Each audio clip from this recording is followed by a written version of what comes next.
नमस्कार दोस्तों, एक समय की बात है। किसी नगर में एक राजा राज्य करते थे। उनका परिवार और प्रजा सुखपूर्वक अपना जीवन बिता रहे थे। राजा की रानी बहुत धार्मिक विचारों की थी। वह हर समय पूजा पाठ आदि करती रहती थी। राजा के महल के बिल्कुल सामने एक साहूकार की हवेली थी। रानी और साहूकार पक्की सहेलियां थीं। एक दिन साहूकार के घर से जोर जोर से रोने की आवाज आ रही थी। जब रानी ने साहूकार के रोने की आवाज सुनी तो वह राजा से बोली, महाराज, ये रोने की आवाज कहाँ से आ रही है? तब राजा ने रानी को बताया, रानी, साहूकार का पुत्र मर गया है, इसलिए साहूकार बहुत दुखी है और अपने पुत्र की मृत्यु के कारण वह दुख से रो रही है। तब रानी ने राजा से पूछा, महाराज, यह दुख क्या होता है? तो राजा बोला, उसका बेटा मर गया है, इसलिए वह दुखी है। रानी ने फिर पूछा, लेकिन महाराज, यह दुख होता क्या है? मैं समझ नहीं पा रही। तब राजा सोच में पड़ गया कि अब मैं रानी को कैसे समझाऊं कि दुख क्या होता है। गुस्से में आकर राजा ने रानी से कहा, तुम्हारे पुत्र की मृत्यु होगी तब तुम्हें पता चलेगा कि दुख क्या होता है। जाओ अपने पुत्र को मार दो तो तुम्हें पता चल जाएगा कि दुख क्या होता है।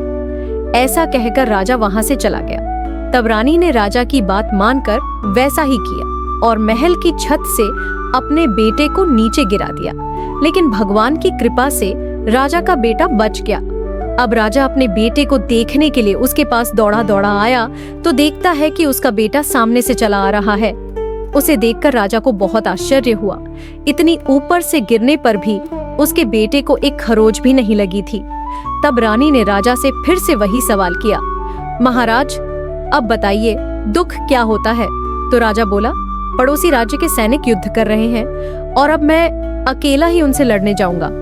जब मेरी मृत्यु का समाचार तुम्हें मिलेगा तब तुम्हें दुख का एहसास हो जाएगा।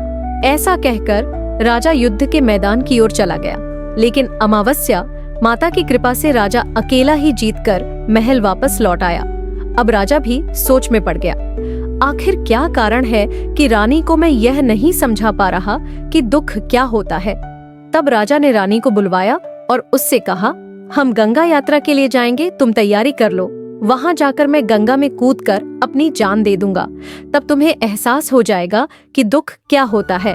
उधर कैलाश पर्वत पर भोलेनाथ और माता पार्वती ये सारा दृश्य देख रहे थे। भोलेनाथ माता पार्वती से बोले, पार्वती, कलयुग में तुम्हें एक सुखी आत्मा के दर्शन कराता हूँ। तब भगवान शिव ने एक बकरे का और माता पार्वती ने एक बकरी का रूप धारण कर लिया। वह दोनों एक नदी के किनारे घास चरने लगे। इतने में राजा और रानी की सवारी वहां आ पहुंची। सुंदर नदी को देखकर रानी राजा से बोली, राजन, हम यहीं विश्राम करते हैं और फिर आगे बढ़ेंगे। राजा रानी वहां उतर गए और पेड़ की छाया में बैठ गए।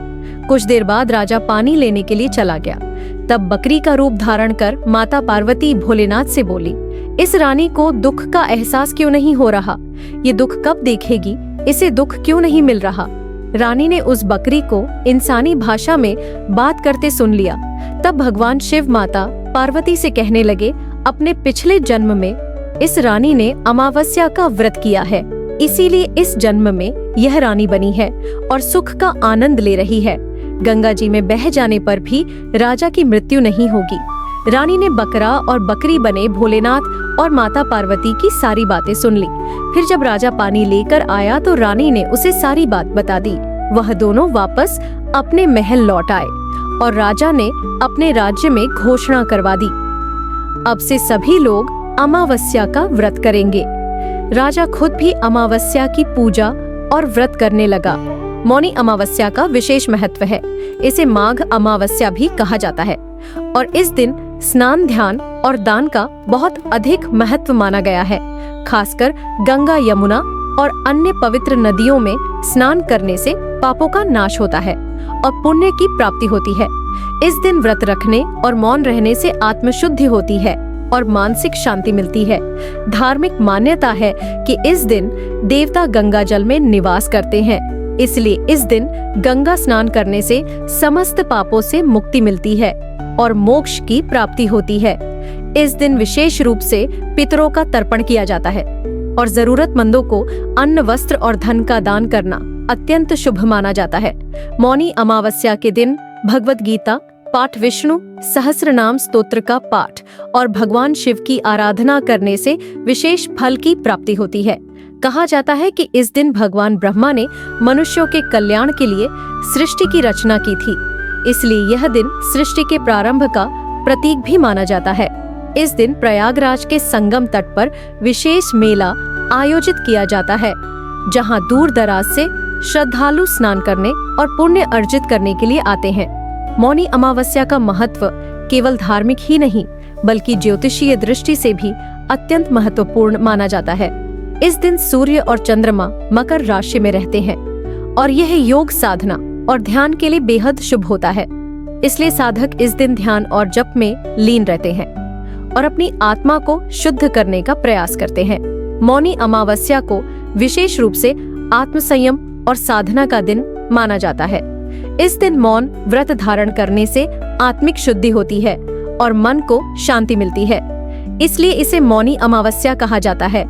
धार्मिक ग्रंथों में उल्लेख मिलता है कि इस दिन व्रत और तप करने से मनुष्य को जन्म जन्मांतर के पापों से मुक्ति मिलती है और उसे ईश्वर की कृपा प्राप्त होती है। यह दिन विशेष रूप से साधुओं, सन्यासियों और तपस्वियों के लिए बहुत महत्वपूर्ण होता है, क्योंकि इस दिन ध्यान और तपस्या का विशेष फल प्राप्त होता है। मान्यता के अनुसार इस दिन ब्रह्मा जी ने मनु महाराज को सृष्टि की रचना का ज्ञान दिया था, इसीलिए इसे मनवंतर आरंभ तिथि के रूप में भी जाना जाता है। इसी कारण इस दिन को मौन रहकर आत्मचिंतन करने और ध्यान साधना में लीन रहने के लिए उत्तम माना जाता है। इस दिन गंगा, यमुना, सरस्वती संगम में स्नान करने का विशेष महत्व है। प्रयागराज में इस दिन विशेष रूप से कल्पवास करने वाले श्रद्धालु एकत्रित होते हैं और पूरे मास तक साधना और तपस्या करते हैं। मान्यता है कि इस दिन ब्रह्म मुहूर्त में गंगा स्नान करने से समस्त पाप नष्ट हो जाते हैं और मनुष्य को मोक्ष की प्राप्ति होती है। इस दिन दान का भी विशेष महत्व होता है, क्योंकि इस दिन किया गया दान अक्षय पुण्य प्रदान करता है। खास तौर पर अन्न, वस्त्र, तिल, गुड़ और गौ दान करने से पितरों की आत्मा को शांति मिलती है और परिवार में सुख समृद्धि आती है। ज्योतिषीय दृष्टि से यह दिन अत्यंत महत्वपूर्ण होता है, क्योंकि इस दिन सूर्य और चंद्रमा मकर राशि में स्थित होते हैं, जो ध्यान साधना और आत्मिक उन्नति के लिए सर्वोत्तम समय माना जाता है। इस दिन किए गए जप, तप और ध्यान से व्यक्ति को दिव्य ज्ञान और आध्यात्मिक उन्नति प्राप्त होती है। मौनी अमावस्या के दिन व्रत धारण करने और सत्य वचन बोलने का विशेष महत्व होता है, क्योंकि इस दिन मन, वचन और कर्म की शुद्धि करने से मनुष्य के सभी कष्ट समाप्त हो जाते हैं और उसे जीवन में सफलता प्राप्त होती है। तो दोस्तों, उम्मीद है आज की वीडियो पसंद आई होगी, तो वीडियो को लाइक करें और शेयर करें। हमारे चैनल दिव्यवाणी को सब्सक्राइब करें। अगली वीडियो में फिर मिलेंगे। जय अमावस्या। माता जय श्री राधे कृष्ण।